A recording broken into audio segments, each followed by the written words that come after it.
ẹ̀yin èèyàn mi ṣe notice nǹkan kan. Why is there a wave of people feeling a kind of way like wípé kọ́ máa ràn Lanre lọ́wọ́? Ṣé ti understand ẹ̀sìn? Wọn ò gbowó lọ́wọ́ yín.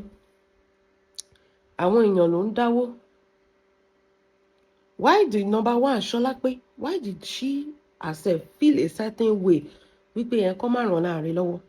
Wípé àwọn kan wà, ẹ má fún wọn lówó wọn, ẹ má fún wọn lówó torí jàǹbá máa ṣe ẹ́, nǹkan kan máa ṣe ẹ́, o máa ìṣubú máa irọ́ ni. Irọ́ ni. Tẹ́ bá rántí pé ìgbà tí wọ́n gbé Fọládé ńgbà yẹn náà, the same thing náà ni bó ṣe parọ́ náà ni. Lizzy doesn't like to take responsibility. She doesn't like that. She doesn't like to help anybody, especially her family, and that is so, confusing. Ìwọ tó jáde tó sọ pé èèyàn tó bá ràn yàn kan lọ́wọ́, ìṣubú máa dé bẹ́ẹ̀ nìyẹn. Ṣebí ó ràn ìyàwó Arejan lọ́wọ́ láti spite Arejan. I mean, these are the things we look at. Kátó ẹ̀ tó sọ pé à ń ṣe show. You brought ìyàwó Arejan, ex-wife ẹ̀. Ó gba ṣọ́ọ̀bù fún, ó gba ilé fún. Ó ṣe thank you. Ọmọ tẹ̀ tún gbọ́ pọ́n tó sọ pé ó tún sanwó ọmọ ẹ̀ ní school sí. Wọ́n tún sọ pé ìwọ gan ló tún fẹ́ gba lọ́ọ̀yà fún. Which is what? Which is assisting somebody. But when it comes to your own family, you are not doing anything good for anybody. Tí o bá ṣe pé ó ní nǹkan tó fẹ́ gain bẹ́ẹ̀. This is your cousin brother, your nephew, ọmọ àbúrò ìyá ẹ̀. Okay, ká tẹ̀ sọ pé okay ẹja. Ìgbà tó dẹ̀ ti gbé wá ń sìn, mo expect pé the next thing pé àbí ó yá ẹ lọ bá àbúrò mi wá. Ọ̀rọ̀ èmi àtọmọ ìyá mi ni. A máa settle ẹ̀. Àbúrò mi gbà bóyè báyìí. Èmi náà ti send oyè báyìí sí. Every day ló wọ́n explain. Every day ó ta pure water o. Ọmọkùnrin yẹn jáde ń sin ń sọ pé kí ni o gbà lọ́wọ́ mi gan, èjì mélòó ló gbà lọ́wọ́ mi tó wá fi ń parọ́ mọ́ mi pé ìwọ ló rán mi ní school. 1980 sí 1983. Ọmọ bíbí ìṣì ni wọ́n gan gbà yẹn. Ṣé láti 3 years old ni ìyá ẹ̀ ti kú ni? Ṣebí ìyá ẹ̀ mọ̀ pé òun ṣe Nollywood, á jẹ́ pé ó ti dàgbà kí ìyá ẹ̀ tó kú ni. Why is it a problem? Because now, mo ti rí rampage kìíní yẹn. Momo is talking about it. Layo is talking about it. Lizzy is trying to defend me. Ẹ jẹ́ explain fún yín dáadáa. Lizzy jáde ó ní ẹ má ṣoore fún. Àtẹ́bá ṣo òun ti gbalé fún. Ó yọ ọ̀bẹ ó lọ fi gún landlord ní ó gbowó lé padà irọ́ ni. Àwọn pé ṣẹ́wo ló fẹ́ ṣe aláàjì tí ò tí ì rọ́wọ́ mú sẹ́nu tó jẹ́ pé olóògógóró lòun náà òun ló máa pèèyàn. Aláàjì tí ò lè tọ́jú ìyàwó tó fi ilẹ̀ tí ò lè tọ́jú ọmọ tó jẹ́ pé ìwọ Ṣọlápé ló ń ṣe kíni ló ń fún aláàjì lówó kó lè fún Fọlá according to you. Òun ló wá fẹ́ pe àbúrò ẹ̀ tó fẹ́ fún ní owó. Make it make sense. Ó ní ẹni tó ṣu ló gbàgbé èèyàn tó kò ní gbàgbé. No be you dey gallivant for us ń bí báyìí. Pé láti òrówó jẹun kò ní nǹkan kan wípé ìwọ ló ń bọ́ láti. Ṣé láti òun ló wá fẹ́ pe àbúrò ẹ̀ kó fún ní owó? Only that was 2021. When did you get married? Ìgbà wo ni láti ní Carlot? Ìgbà ní Carlot ń gan wá. When did you get married? Ṣọlápé, think about it. Láti tó jẹ́ pé ibi pa dọ́dọ̀ ẹni tí ò tẹ̀ tí balance up till now láti gan ò tí balance. He doesn't have anything for himself. Láti tó jẹ́ pé ojú ẹ̀ ló ń wò kó tó jẹun. Òun ló wá pe àbúrò ẹ̀ tó wá fún ní owó náà. Tí láti bá ní owó tó ń ná bẹ́yẹn, ìgbà tí Fọlọ́ ti jáde tó ti kígbe jáde pé bí ń pa òun yẹn ẹsẹ̀kẹsẹ̀ ṣé bí má tiẹ̀ pa ìyàwó tó wà nílé àtàwọn ọmọ ni tó bá jẹ́ pé láti ní owó tó bá jẹ́ pé ó lówó lọ́wọ́ kò sí nǹkan tó fẹ́ wá ṣe lọ́dọ̀ ẹ̀. Ṣé bí máa pa èèyàn tó bá fẹ́ fẹ́yàwó kejì ṣó máa fẹ́ bí pa ìyálé ni tí ìyálé máa jáde pé biskit làwọn ọmọ jẹ látàárọ̀ wọn ò ní nǹkan kan tó máa jẹ. Láti ló wá pe àbúrò ẹ̀ tí ò lè tọ́jú ìyàwó ẹ̀ tó jẹ́ pé ìwọ ló ń sọ pé láti ń gba àwìn ó ń gba àwìn báyìí ó fi ń ṣọ̀ṣọ̀ ní pé ó lọ ń tọrọ búrẹ́dì àtàkàrà jẹ àbí búrẹ́dì àtẹ̀wà ní Kòròdú tó jẹ́ pé torí ẹbí ló fi dọ́dọ̀ ẹ̀. Láti ló wá fẹ́ pe àbúrò ẹ̀ ní 2021 wípé ókè máa bọ̀ láti tí ò lè bọ́ fámílì ara ẹ̀ tí ò lè bọ́ra ẹ̀ òun ló fẹ́ pe àbúrò ẹ̀ kó wá fún lówó ṣòro pé àgbọ́n ni tó bá ń sọ̀rọ̀. ṣòro bóríwọ̀ ò pé ni òun ló wá fẹ́ pe àbúrò ẹ̀ tó fẹ́ fún lówó. That is by the way. Number 2, ẹ sọ pé ẹ ti mọ̀ pé òkè o ká tẹ̀ gbà pé torí gbogbo nǹkan tó ń sọ gbogbo alámọ̀ pé rọ́ ni, you are just trying to chase away, òun fẹ́ lé aláàánú kúrò lára Lanre ni, ò fẹ́ yẹ kó ráàánú gbà. Moving on, ó sọ pé ẹ gbalé fún Lanre, ọ̀rọ̀ ẹni máa fi dá ẹlẹ́jọ́ o ní ó yọ̀gò ó lọ bá láńlọ́ọ̀dù ó gbowó lé padà. Ṣé gbogbo ilé ni láńlọ́ọ̀dù ń gbé pẹ̀lú èèyàn? Ẹ sọ pé kó gbé láńlọ́ọ̀dù ń jáde, irọ́ ni o. Ọmọkùnrin yẹn ti jáde ó ti dìbọn kẹ pé òun ibo lòun ti fẹ́ yọ̀gò sí anybody wípé òun yọ̀gò pẹ̀lú tani. Ẹ sọ pé kó bú evidence jáde at least. Ṣé láńlọ́ọ̀dù ti kú ni? Wàá lọ síbẹ̀ wàá lọ confam, wàá gbé láńlọ́ọ̀dù online báyìí pé bẹ́ẹ̀ ni o àbúrò ẹ̀ yọ̀gò fún mi. Ẹ ti gbà pé rọ́ ni bọ̀ tẹ́ ẹ̀ bá tẹ̀ wá gbà. Ókè, ẹ ti wá mọ̀ pé ọmọkùnrin tẹ́ bá fún lówó máa ń nà dànù, ó mú nà dànù. According to you, that is the seed you are trying to sow into everybody. Torí pé o ò fẹ́ ran àbúrò ẹ̀ lọ́wọ́, o ò dẹ̀ tún fẹ́ káwọn ará àtàkùn tún ràn lọ́wọ́. Ìkànnì ẹ̀ ṣó mọ̀ pé the same thing tó ṣe nígbà tí Fọlá nìyẹn, tó jẹ́ pé ẹjọ́ là ń gbọ́, bring a proof wípé oyè báyìí lẹ fún Fọlá, dè ní àárí proof o. Ojú gbogbo yín ló dẹ̀ máa ṣe. Lanre máa rí àánú gbà lórí social media, kò sí nǹkan tẹ́ ẹ lè ṣe. So ìgbà tí Lanre wá dé tẹ́ sọ pé tẹ́ bá fún lówó ó máa ń nà jẹ. Ok, ẹni ẹ wá ẹ tún béèrè lọ́wọ́ ẹ̀, aláàjì tí ò rò ń jẹjẹ, tí ò tí ì rí nǹkan kan, tó ṣẹ̀ṣẹ̀ márèjì pẹ̀lú ẹ̀, tóun ò tí, tó jẹ́ pé ìwọ ló ń bọ́ up to today, òun ló wá ń sọ fún ẹ pé wá pe àbúrò ẹ pé iṣẹ́ wo làbúrò ẹ fẹ́ ṣe. Ìyẹn wá sọ pé òun fẹ́ máa ta nǹkan kan, ó wá kówó fún èèyàn tẹ́ ẹ̀ ti mọ̀, ẹ̀yin èèyàn bá mi fọpọlọ owó kínní, èèyàn tẹ́ ti mọ̀ pé ó lọ ń gbowó padà ní. Kí ló dé tó jẹ́ pé ìwọ ò gba ṣọ́ọ̀bù kó kó nǹkan síbẹ̀ kó dẹ̀ fi sí pé ó yá ṣọ́ọ̀bù ẹni, kí ló dé tẹ́ ẹ kówó fún? Ẹ sọ pé kán bá wa mú gbogbo rìsíìtì owó tó ń kó wáyé, wọn ò rí múlẹ̀ o. Ibi tí mo fẹ́ kẹ́ ti máa bẹ̀rù Ṣọlá pé tó bá parọ́ ń pa pẹpẹ irọ́.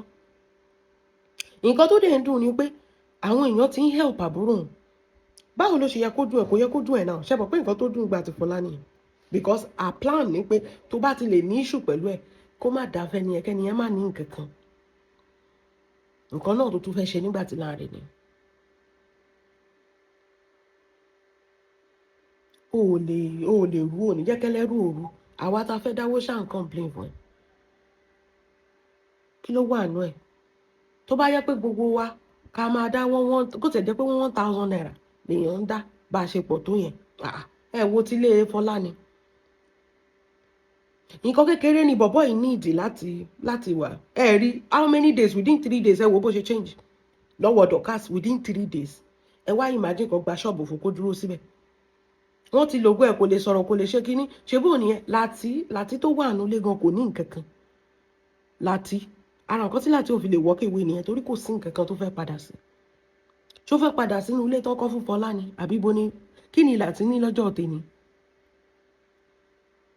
Tí Lizzy máa máa rún aláàjì bẹ́ẹ̀ lọ́wọ́ ẹ̀, aláàjì ṣe kínní. Ṣé àmọ́ pé ìwọ lọkọ nínú ilé yẹn ni? Ṣó kàn máa rò pé àmọ́ pé ìwọ lọkọ ni? Tó bá jẹ́ pé ọmọ ìran gidi ní ẹ̀ ò kì í ṣọmọ ìran kíran, kí ló kankan ẹ pẹ̀lú fámílì ẹ? Báwo ni aláàjì tó ṣẹ̀ fẹ́, Láti tó ṣẹ̀ fẹ́, òun ló máa pe àbúrò ẹ pé nǹkan báyìí. Ó parọ́ ńjọ́ ti wedding, ó ní àbúrò ẹ, ó ní gbogbo nǹkan ìyàwó tán kó fún, ibẹ̀ yẹn ló ti dá nìkan jẹ́. Ṣó lè parí gbogbo nǹkan ìyàwó? Lizzy báwo ló ṣe máa ń parọ́ bí eléyìí ni? Ṣóun nìkan lè parí gbogbo nǹkan ìyàwó ni? Onímẹ̀súyà tó wà lẹ́gbẹ̀ẹ́ ló lọ mú tó bá fi ẹran tó bá ṣóun nìkan ló dá jẹ ògúfe kan tán ni? Ṣóun nìkan ló dá jẹ tán ni? Tó bá ti yẹ pé inú ilé ẹnu ọ̀nà ẹ ló ti pa gbogbo àti gbogbo ẹrù ìyàwó, ṣó tún jẹṣu tútù ni? Ṣó ń jọ̀gẹ̀dẹ̀ tútù ni Lizzy? Ògúfe tó fẹ́ parẹ́ lé lórí tó bá tẹ̀ fi ṣe kinní gan, ṣé bọ̀bọ́ yẹn lè dá nìkan jẹ odidi ògúfe tán? Ẹ gbà mí kẹ́. Wàá dẹ̀ máa parọ́ wọn, àmọ́ rò pé bí àlọ́pọlọ láti lè fact check ẹ̀. Àwọn kọ́kọ́ wà tí mo tẹ̀ sọ pé òkè tó bá ń jà torí Lanre, olórí ìyá ẹ̀ tó ti sán bí àrá yẹn, ṣé mọ̀ pé ó kàn ń rojọ́ lórí social media látijọ́, ṣé ìyá tiẹ̀ tún ṣẹ̀ ẹ́ ni tó tún lè lọ tún oríire ìyá ẹ̀ ṣe? Tó bá jẹ́ pé ọmọ gidi ni Ṣọlá pé ṣèbí ẹ wo it's over a week now tọ́rọ̀ yìí ti ṣẹlẹ̀ tó ti gbé sàárè mọ́mí ẹ̀ jáde. Ṣebí gbogbo nǹkan tó ti ń pariwo látìgbà yẹn nìyẹn pé kò gbọ́n bí tí wọ́n sì yẹ ẹ́ tó ń sọ pé wọ́n gbé sàárè mọ́mí òun jáde. Sàárè òun ló ti sán báyìí o. Tó bá yẹ pé ọmọ gidi ó jókòó sórí social media òun explain ìyá tó wá bí ìwọ tí sàárè ẹ̀ sán kí ló dé tó ò tí ì débẹ̀ kó lọ túnṣe tó ò bá tiẹ̀ mọ̀ tẹ́lẹ̀ nísìnyí ò dẹ̀ ti wá mọ̀ Lizzy ò mà débẹ̀ sàárè ìyá ẹ̀ o kàtí ẹ̀ pati Lanre tì náà kò mà débẹ̀ sàárè mọ́mí ẹ̀ ó ti sán wọ́n tún gbé jáde pé sàárè mọ́mí ẹ̀ má ti sán ṣó ò ní wá ṣe ó jókòó sórí social media òun rojọ́ ó wá pity party we know they pity you Lizzy ó yá kí ló ṣe fún ìyá ẹ̀ tábà tẹ̀ sọ pé ò ṣe nǹkan kan fún Lanre you are not indebted to Lanre what about your mother èèyàn tó bí ẹ sáyé tó dẹ̀jẹ̀ lé ẹ lójú kí ló dé tí sàárè ẹ̀ ń ráre bẹ́yẹn ìjókòó sórí social media ń rojọ́ òṣì ń rojọ́ ìranù aláǹgbá ń crawl lọ sórí ìyá ẹnu sàárè what a useless child ọmọ pàpà ńlági ọmọkọ́mọ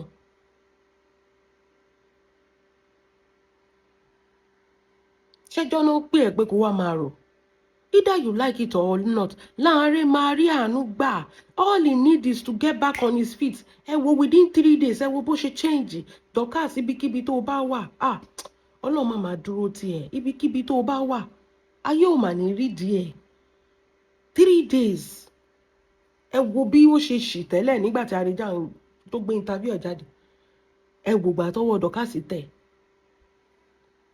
3 days ẹ̀yin èèyàn ẹ wo Lanre ń sìn ṣé lọ ṣe before and after láyọ̀ wá jókòó síbẹ̀ ẹ̀yin tó jẹ́ pé ẹ lè ràn yàn lọ́wọ́ ọmọ yẹn nídìí ràn lọ́wọ́ ẹbí ẹ̀ ti dì sóònù ẹ pé òun ò ní ràn lọ́wọ́ torí pé òun ò fi láì kó ràn lọ́wọ́ òun ló dẹ̀ ràn yàn kan lọ́wọ́ online ìyàwó Àrèjà tó lọ ń gba ṣọ́ọ̀bù fún kí ló dé tó lọ ń gba ṣọ́ọ̀bù fún ṣe torí pé ó fẹ́ jà ni bọ̀ ìgbà tó wá di fámìlì tiẹ̀ tó ní ìdí owó tó dẹ̀ máa ń pèrè ẹni trillionaire lórí social media you cannot use the same money kó tẹ̀ jẹ́ pé 1 million ló fi gba ṣọ́ọ̀bù fún ìyàwó Àrèjà ó dẹ̀ lè fi 1 million ẹ̀yìn èèyàn mo ti fẹ́ gba ṣọ́ọ̀bù fábùrò mi báyìí ẹ ní sọ mí lẹ́nu ó yá mo ti já cement aluminium mo ti já gbogbo ẹ̀ ó yá dọjọ́ ṣọ́ọ̀bù tiẹ̀ ni ẹ má wà kẹ́ wá máa sunkún fún mi ò tó bó bá dẹ̀ ṣe wù àwọn èèyàn máa sọ pé yes ó ṣáà ti ṣe léyìn sí báyìí ẹ fi ilẹ̀ má drag ẹ̀ mọ́ bọ́ olórí burúkú ọmọbìnrin kò lè rù kò ní jẹ́ kẹ́lẹ́rù òru what is your problem tó wá ń sọ fún wa pé àwa o mo kọ́kọ́ gbọ́ tí Láyọ̀ sọ pé gbogbo ẹ̀yin tẹ́ bá dá wípé Lanre's project is going to backfire lórúkọ Jésù kò ní backfire lórúkọ Jésù kò ní backfire kí ló dínà táyé yín nǹkan tá à ń sọ pé amẹ́bọ̀ ń ṣe náà nìwọ náà ń ṣe ìjà ti bà ayé yín jẹ́ there is life out of social media people need help especially in Nigeria you people will not understand people need help Nigeria is hard irrespective of is Lizzy's family is not Lizzy's family àwọn èèyàn need ìrànlọ́wọ́ people need help you don't understand the concept of life torí pé tí wọ́n bá yàn jà so kọ́ máa ran èèyàn tó bá ní ìdìrànlọ́wọ́ Lizzy ò ṣe rò pé okay àbúrò mi lélẹ̀ ẹ̀jẹ̀ mi lélẹ̀ jẹ́ kí n ràn án lọ́wọ́ she doesn't care she only care about herself then when people come around to help the person you people have a problem with it how will it backfire tí Fọlá ò fail tí Lanre ò ní fail pẹ̀lú ògùn Ọlọ́run Dorcas is not a failure bẹ́ẹ̀ ni kò ní fail pẹ̀lú ògùn Ọlọ́run at least for the man to get back on his feet why are you people wicked like this ẹ sọ pé ó máa backfire á jẹ́ pé ti Fatima tẹ lọ gbé wa náà Fatima náà ó máa backfire pẹ̀lú ògùn Ọlọ́run bó ṣe rí nìyẹn tit for tat ni Láyọ̀ where were you nígbà tí Lizzy tó ń gba ṣọ́ọ̀bù fún Fatima did you say anything you were quiet inú ẹ̀ ń dùn ní now so ìgbà tó wọ́n gba ṣọ́ọ̀bù fábúrò Lizzy ń sìn báyìí you are now saying it's going to backfire that is hypocrisy of the highest order you are an hypocrite Lizzy ló kọ́kọ́ bẹ̀rẹ̀ ẹ̀ náà àṣọ̀hún gan ní family Àrèjà ló lọ gbé wá wọ́n dẹ̀ gbé family Lizzy wà náà wọ́n ṣe kí ni wọ́n ṣe donation fún láti get ẹ̀ back on ọkùnrin ìdẹ̀ tó wà ní no wife nothing ọkùnrin ní now ọkùnrin kọ́ ni Lanre ni obìnrin ni Fatima ṣèbí ilé ọkọ ló wà ẹ̀jì lọ gba ṣọ́ọ̀bù fún ilé ọkọ tó wà so imagine a whole man pẹ̀lú bí gbogbo Nàìjíríà ṣe rí ẹ̀ tó fẹ́ kó rà àánú gba ìkànnì yín ìkànnì gbogbo yín ìkànnì gbogbo yín àtẹ̀yìn àti amẹ̀bọ àti Lizzy àti mọ̀mọ́ wèrè yín ìkànnì gbogbo yín you people are heartless you people are heartless ní pé this is human being is going through a lot think now But Toripe fẹ́ jà lórí Facebook, come on, lọ sí side bí báyìí. Lizzy did not help that brother. If Lizzy helped that Lanre brother, kò ní wá sórí social media láti wá tọrọ anything. That is the difference. Ìgbà tí ò rẹ́ anybody tó fẹ́ kọjú sí, mo ní passport ẹ̀ tí Lanre sọ pé ó gbà ń sìn. Lizzy ò tí ì mẹ́nu dé passport yẹn because kò mọ nǹkan tó fẹ́ sọ. Kò mọ nǹkan tó fẹ́ sọ, ó ti ṣèkà kò mọ nǹkan tó justification. We know they buy pity party. You are a wicked soul. Lizzy, you are a wicked soul. Tó bá tẹ̀lé fún lówó kí ló dé tó tún dínà kíní mọ́. You could not buy a ticket for him. You seize his passport with visa on it. You kí ló dé téèyàn wicked bẹ́yẹn. Ẹ wá ló máa kò ní backfire. Kò ní backfire pẹ̀lú ògo Ọlọ́run. Àdàbí tẹ́yìn gan ò bá ní nǹkan tẹ́yìn expect lọ́dọ̀ Ọlọ́run. Àdàbí tẹ́ ẹ̀ bá bímọ. Tí gbogbo yẹn bá ń bímọ tẹ́ wá rò pé ẹ káyé èèyàn kan bàjẹ́ torí pé ẹ fẹ́ support Lizzy. Ayé yín máa bàjẹ́ ni. Ayé yín máa bàjẹ́. This is not about Lizzy. This is just about human being. This guy needed help. Money for days is not bathing. It's just drinking. Ẹ rò pé drinking ẹ wò frustration ló máa ń jẹ́ kọ́kùnrin mọtí. Kì í ṣe pé o mọtí inú ilé ẹ o lọ ra ọtí, o ra akọ, o ra champagne, o múnú ilé. No, àbó lọ restaurant o wọ́n order champagne. That is not skinny. Èèyàn máa mọ gógóró kiri. Ṣé láti ò mọ gógóró kiri ni because of frustration? Lanre is frustrated. Wọ́n ní aṣọ kan tó ti wà lọ́rùn ẹ̀ for weeks nìyẹn. Wọ́n ní kò sí nǹkan, kò ń wẹ̀, kò ń ṣe anything. It's frustration, kò síṣẹ́ tó ń ṣe, kò níyàwó, kò ní nǹkan kan. And Lizzy doesn't care. Lizzy that doesn't care about sàárè yẹn. Ṣé òun ló fẹ́ care about èèyàn tó wà ní ayé? She doesn't care. And people see that, bóyá tá bá ṣe nǹkan báyìí fún máa yẹn, at least. How do you know that somebody is shaking it? Tó bá yẹ pé a ti tẹ̀lé ẹnu nígbà tí Fọlá ń gbà yẹn ni. Fọlá will not have anything up to today. Inú Lizzy mama dùn ní. That's what she wants. She wants to be destroying people's life without anything. You're saying that ó ra pure water fún ní kékeré, ó ta pure water. Ó dẹ̀ ti wá dàgbà ń sìn. Àná náà ti gbàdúrà ẹ̀. What will it cost you? We 1 million naira kill Lizzy. Ẹ̀yin èèyàn ṣé 1 million máa pa Lizzy ni? We 1 million naira pa Lizzy. Ṣé ó jẹ́ ọmọ ìyá Dorcas kí Dorcas tó sọ pé àwọn ti ready àti gba ṣọ́ọ̀bù fún, àwọn ti ṣe kinní kan, people are supporting, people want to. Dorcas can run it. Ọlọ́run. Ṣé ó jẹ́ ọmọ ìyá Dorcas ni?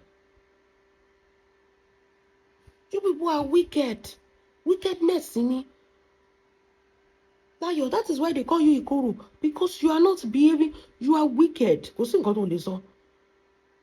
Bó bí Lizzy ṣe jáde bó ṣe sọ ń gbà ti Fọlá nìyẹn. That woman needed, there is no ebi palati. Lizzy gan confess pé ebi palati. Ìgbà tí ò sí nǹkan kan mọ́ ìgbà tí Fọlá lóyún torí ẹni láti ṣe sáwá sọ́dọ̀. Ṣebí Lizzy confess it herself. Pé láti sáwá sọ́dọ̀ torí pé kò sí nǹkan kan tí Fọlá máa jẹ mọ́. Fọlá came outside to torí pé láti rí opportunity láti jápa lọ́dọ̀ Fọlá torí ẹ̀kọ́ ló ṣe jápa ni. He left that woman with children. The woman doesn't have a job. She doesn't have anything to feed the children. We were very pitiful. Kì í ṣe torí Fọlá àbí torí Lizzy. Nobody give a fuck about the adults there. There were kids involved. Owó àbòkí ló ti ń gba bisikíìtì làwọn ọmọ jẹ látàárọ̀. For a woman that is not working, her husband left for a richer woman and left her with children. We were so pitiful for her. We contributed money. Pé káwọn ọmọ tẹ̀ ṣe rí nǹkan jẹ ṣe mọ̀. Ọlọ́run má jẹ́ kéèyàn rọrùn. Ọmọ kékeré la pè é náà. Láti dájú ọmọ, ó dájú ìyá, ó dájú gbogbo wọn. Ó dẹ̀ lọ sílé obìnrin, ó kẹ́rù ẹ̀ lọ sílé obìnrin. Is that a man? What are you talking about? Kéèyàn dájú baby, ó dájú ọmọ kékeré. Fọlá had a baby as at then, a baby, ọmọ kékeré báyìí. Láti dájú gbogbo wọn, ó dẹ̀ sá lọ sábẹ́ obìnrin. He has a way, he has an escape route. Fọlá doesn't have now. Ta ló fẹ́ fẹ́ Fọlá kò sí mọ́. Kò sí anybody tó lè fẹ́ Fọlá. Ibo ló fẹ́ kọ́ àwọn ọmọ wọ̀, kò sí ọkùnrin tó máa fẹ́ fẹ́ mọ́. This is why we saw that there was no opportunity for Fọlá anymore. That is why we all came out to support Fọlá. It has nothing to do with Lizzy. It's called humanity. You people, you are brought up in a broken home. That is why you don't understand. This is not about revenge on Lizzy. People actually needed help. Lanre, ó mọtí kiri kò wẹ̀, kò ní nǹkan kan. That guy is suicidal. Ìgbà tí ò síbi tó fẹ́ lọ mọ́. Frustration tí Lizzy ń fún láti kọ́ ni láti fi lọ́ mú pàrágà káàkiri. Tó mọ ògógóró kiri. Ṣé láti ó mọ ògógóró ni? even in the house tó wà rich ṣé láti gan ò regret pé òun fẹ́ Lizzy ni kí ló wá dé tó lọ mọ gògóró kiri ń pé ẹ palọ. Think about it. Oúnjẹ nìkan ni láti ń rí jẹ, yàtọ̀ sí yẹn he doesn't have anything to his name. Lanre tábà sọ pé Lanre tí ò sínú ilé, Lanre doesn't have anything, no job, no wife, no life, nothing. And they said, okay, let us put you back on your feet at least. Kọ́ ọmọ má lọ parẹ́. And you people are condemned. Èlò náà fẹ́ fi bring up Lanre. Èlò ni. Lẹ́yìn kan gba ṣọ́ọ̀bù, nǹkan tó máa jọ̀wọ́ jù, ó ti nílé tó ń gbé. Lẹ́yìn kan gba ṣọ́ọ̀bù fún, kọ́ dẹ̀ kó ọjà sínú ṣọ́ọ̀bù. Ó ti tán empowerment lásán ni. Sí iná ẹ̀ sì fẹ́ dínà ìyẹn náà mọ́ ni. Ṣé ìjà wèrè ni? Ẹ̀dẹ̀ sọ pé ó máa backfire. Why are you people like this? Why are you people like this? So we should leave Lanre there. Kó máa rotting kébi máa pa. That is nǹkan tí ò ní backfire. And when he needed help, ká tiẹ̀ gba ṣọ́ọ̀bù fún kí gbogbo wa dáwó ká ṣe pápá. Dorcas will deliver, ẹ gbàgbé. Dorcas will deliver. She came outside, oh, ẹ jẹ́ help ẹni o. Okay, tẹ́ bá sọ pé okay. Tí Lizzy bá tẹ̀ sọ pé okay. Tẹ́ bá fún lówó máa lọ ná jẹ. Ó yá, tá bá gba ṣọ́ọ̀bù fún, ní kówó fún. A gba ṣọ́ọ̀bù síbẹ̀. A kó gbogbo nǹkan tó máa ṣe síbẹ̀. Báwo ló ṣe máa ná jẹ? Think about it. Ó ti mọ̀ pé lẹ́yìn yẹn kò bá anybody tó ń bọ̀ wá ràn án lọ́wọ́ mọ́.